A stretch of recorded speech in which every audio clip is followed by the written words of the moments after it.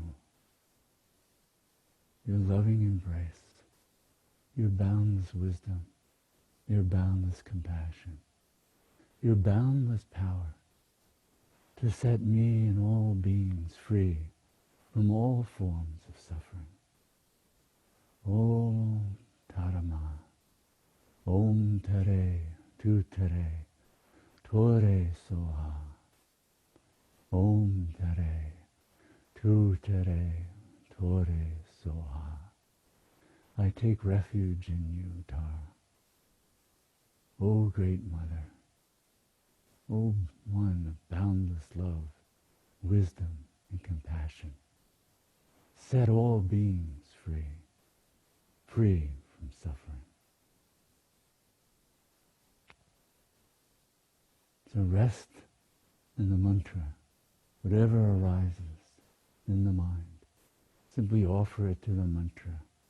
Om Tare Tuttare Ture Soha.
Om Tare Tuttare Ture Soha. Om Tare Tuttare Ture Soha. Om Tare Tuttare Ture Soha. Om Tare Tuttare Ture Soha.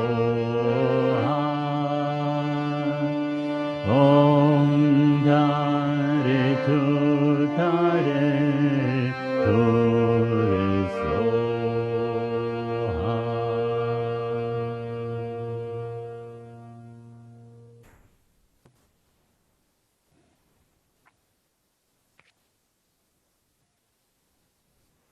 So we end with this prayer. And may all our practices truly benefit everyone.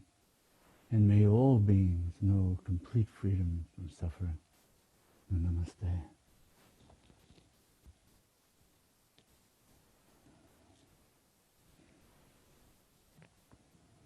Taking refuge in Tara, in Om Tare Tuttare Ture Soha.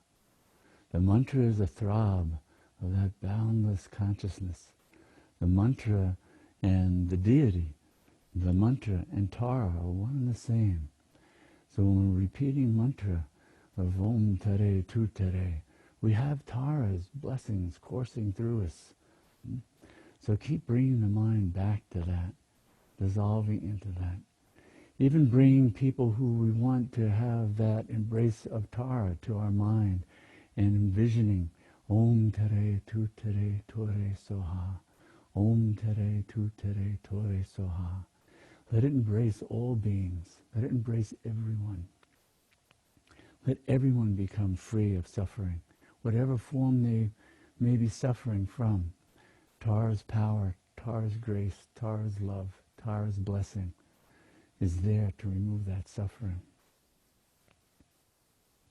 So keep coming back to that practice. This is a time, as whenever there are challenging times, when we really take refuge in practices like mantra, like repeating mantra through the day, meditation, listening to chants, reading and contemplating, so that our mind is being supported by the truth. There are so many things happening all around us, reflecting ignorance, reflecting the absence of truth, reflecting a-dharma, things that go against dharma. And so we need to be especially mindful of protecting ourselves and taking refuge, coming back to the practices, coming back to that living presence, that living awareness of the truth of who you are and the truth of who every being is, the embodiment of the divine. So keep coming back to that. And then we'll be back next week and practicing more together. So I want to, again, thank you with all my heart and all my love for being with us this evening and bringing your divine presence to this gathering so that we can amplify that presence for the whole world, that we give that through our chanting, our practices, by walking the wisdom that comes out of that. When they say prajna paramita, it's that deep wisdom of being awake. Tara is said to be the mother of all Buddhas. Buddha means wakefulness. She's the mother of all wakefulness. She gives birth to awakeness, wakeful to the truth of who you are, to the truth of what this world is as an embodiment of the divine. Bring that wakefulness, birth it into each moment with that awareness. Om Tare Tuttare Ture Soha. Om Tare Tuttare Ture Soha. Om Tare Tuttare Ture Soha. So thank you again. Thank you for coming and sharing your sublime presence with us all. And I'll see you next week.